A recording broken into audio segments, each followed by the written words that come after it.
So for those that you don't know or do know, this is my report's going to be on, or my desk going to be on the cyber kill chain. So these are kind of going over the framework of 7 steps that a threat actor or ethical hacker takes when they're conducting a cybersecurity attack.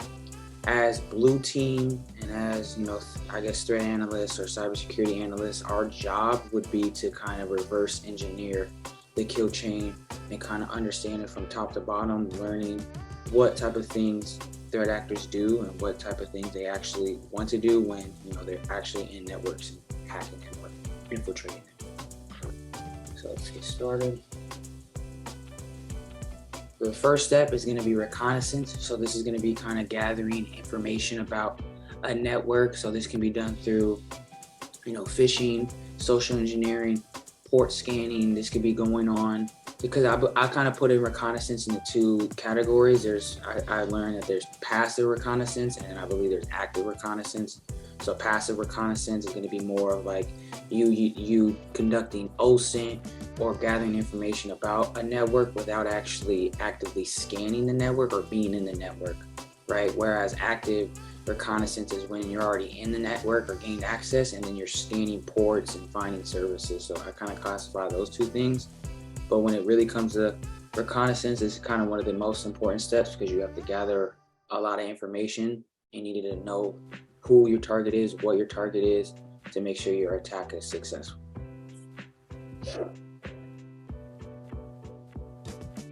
Next one is going to be weaponization. So this is kind of going to be the threat actor developing the payload or the malicious executable. So this would be the next step after we've gathered a bunch of information about the target, right? So this is going to be them preparing the exploit, and then they're going to be finding a way to deliver the attack. Some examples could be backdoors, malicious payloads, what they're going to actually be, I would say, I want to say the things they're actually going to be preparing in order to get this executable onto somebody's device, right?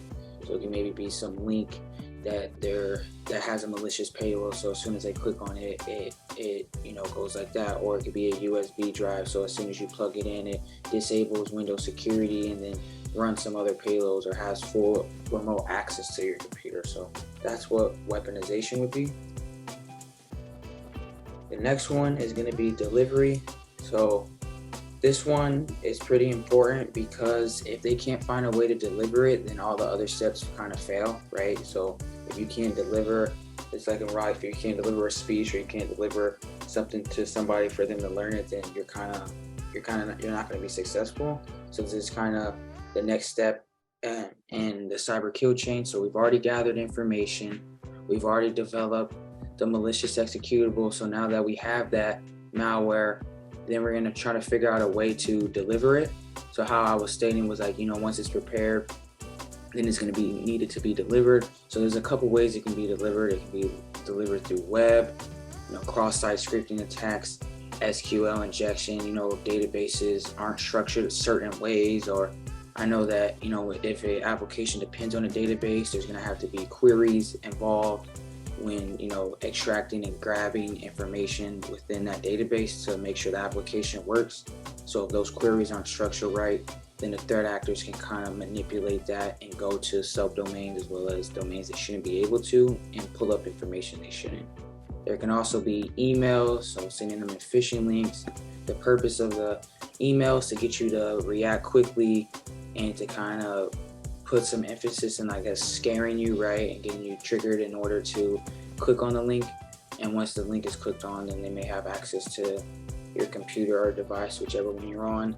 Smishing, so sending, same thing as phishing, but sending maybe a malicious text message. I get these all the time. They do not work, or I at least try to, I just laugh when I get these because it's something like they don't know how the grammar is bad, or they'll say that, I have an overdue bill in Kansas, but I don't even live there, so it's funny. And then another one that's pretty common is a USB. So this being maybe left out in the open, on the floor, in a parking lot. So this is gonna obviously have a malicious script on it, and that malicious script, when plugged in, is gonna infiltrate the computer and kind of destroy it that's kind of why USBs are so dangerous, because when they're plugged in, they're not seen as like a actual USB, I would say, extension, or I guess what you would call it. Like, they're not recognized as USBs. They're recognized, I think, as like mouses or like an actual device.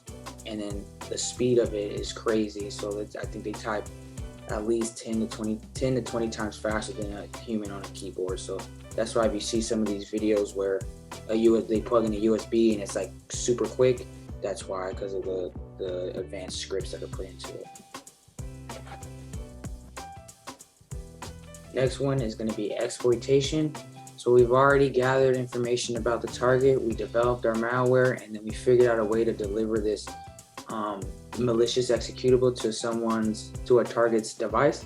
So once it's delivered, then it's kind of time for the exploitation phase. So this is going to be when the user is interacting with the malicious executable. I like to say this is when the attack really begins, because the target is going to have to interact or click on this malicious executable for it to get, executed. So then, once it's executed, the threat actor's job is then the threat actor's main job is to then execute that malicious code on the user's system, and then try to find any other vulnerabilities they may have, and then exploit those vulnerabilities as well. So a lot of things in this one could be, threat actors can gain access to a root admin account and then maybe start pivoting and using that initial device that was affected to start, connecting the dots to other areas of the network and then affecting those areas as well. And I just did this for giggles and stuff, but that's another point. Next one, this is going to be the installation phase. So with this one, after the malware was executed, as well as finding any other vulnerabilities, then the installation process comes. So malware can get onto your device by opening attachments, downloading files, and clicking on links from unknown messages. I've seen some ransom notes where they try to be funny, or they try to pretend to be a character or somebody. I kind of put something right here where it says "thanks, you've been hacked." Those are kind of some of the things that you would see in a ransom note. So the installation phase, where once everything's been executed and the main malware is, they can then install additional malware on your computer to extract more information and to just destroy your computer and device and network as a whole. Some of the steps I have here are the types of malware. I found that these are the most common: ransomware, virus, Trojan horse, and then rootkits. So ransomware they're all gonna be malware, but ransomware is gonna be basically you're clicking on something, or maybe your device was affected, and now the threat actor has access to your files, and then the threat actor is locking your files and encrypting them, and basically you're not able to access them without a decryption key, and then basically threat actors make you pay a ransom or a fee to get your files back. But in reality, you should never, I guess, do that, because you're going to be seen as a target, and they know that if you just hack them one time, then you'll be an easy target and they can keep doing it. This is why schools and healthcare systems are targeted the most, because they know that, and small businesses are targeted the most, because a threat actor knows that they don't have enough firepower as well as security protocols put in place to recover their database. So ways that can be installed is clicking on malicious links, emails, things of that nature. Next one is virus. So opening attachments. This can be from, a message as well. So that's the second one I found. And then the Trojan horse. So this is going to be malware that's posing as something that's legitimate. I've seen a lot of Trojan horses when it comes to like apps. So if you see any articles on Bleeping Computer, there's been a bunch of the Google Play Store as well as the App Store, but it's more on the Google Play Store side, where they have these Trojan horse apps that pretend to offer you something like maybe a phone cleaner or a photo. It's always something that can be dangerous. So the ones that I've seen was like a keyboard, cleaning out your phone. So that's going to be giving access to your files, as well as anything that maybe do with you taking pictures and stuff. So that's kind of what that type of malware does. And this could also be installed by plugging the bad USB into your computer.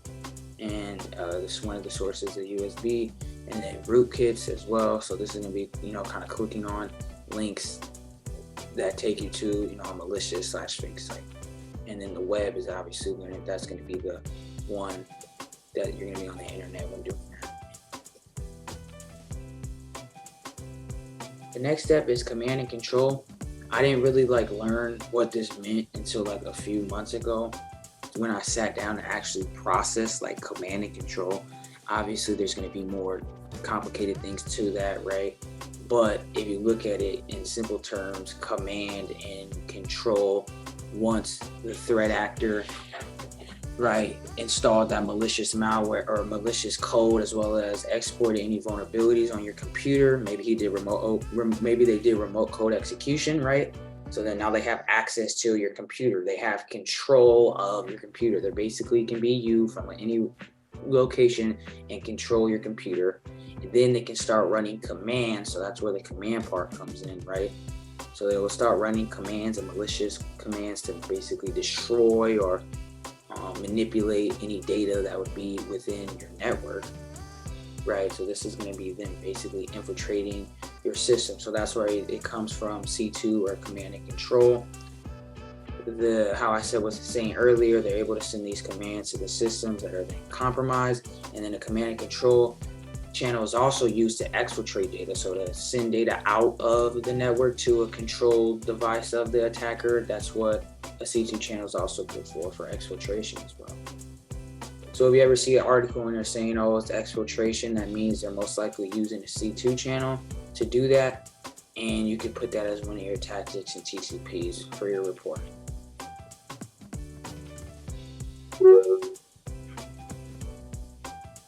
Last one is actions on objectives. So now we're kind of done with the main part of the attack. We've already gathered information.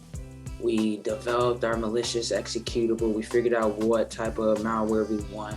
We then delivered it to the user or that device. The device then clicked on it or did whatever they had to do for it to actually run. And then once that malware's ran, we then exploited it, right, with exploitation, and figured out any other vulnerabilities that may be on their system and exploit those while, doing pivoting and trying to pivot towards other networks or other data within the network to see if you can affect those. After, we exploited that, then it's installing additional malware on the computer to infect it even more. And then after that, we kind of have full control of the computer. That's where we use the command and control channel or server to start relaying commands or malicious commands to the device to affect it even more, as well as exfiltrating any sensitive information out of the network. And then the last one, actions on objectives. So once we, how I said we went through all of that, this is then the threat actors, happy choice, if you want to put it that way. So whatever they feel or however they're feeling, this is, the actions that they're going to take afterwards. So it could be maybe they're going to sell the data on the dark web, encrypt your data, maybe keylog and kind of maintain persistence, right? And keylog, maybe your keyboard and copy your password. So this is kind of up in the air what the attacker can do. These are some of the things I kind of listed. They can copy your data. I've seen double extortion attacks on Beeping Computer where the attacker is kind of messed up and cruel. They'll copy your data first, copy and make sure they have everything on their device, and then they'll go encrypt or delete your information from your actual device. So basically they already have your stuff and they're just messing with, you. So that's kind of horrible to really think about. So again, sell your data on the dark web, ransomware, encryption, locking your files, and then DDoS attack, distributed denial of service. So this would be when the attacker is using that C2 channel to send garbage or unwanted traffic to a website or a network to kind of overflow it, right? To make it to where the network starts acting slow, or even some cases shutting down because it can't handle the actual queries or network or requests that the affected device is giving, right? And then distributed denial of service versus DOS could be a little different. It just depends on the amount of affected computers. So that's it for the cyber kill chain. Those are the 7 steps that a threat actor or ethical pen tester will take in order to gain access to a company or a client's network. Again, like how I said in the beginning, our job is to kind of reverse engineer these protocols and tactics to see if we know we can stop the malware from affecting our system. That's it. Thank you.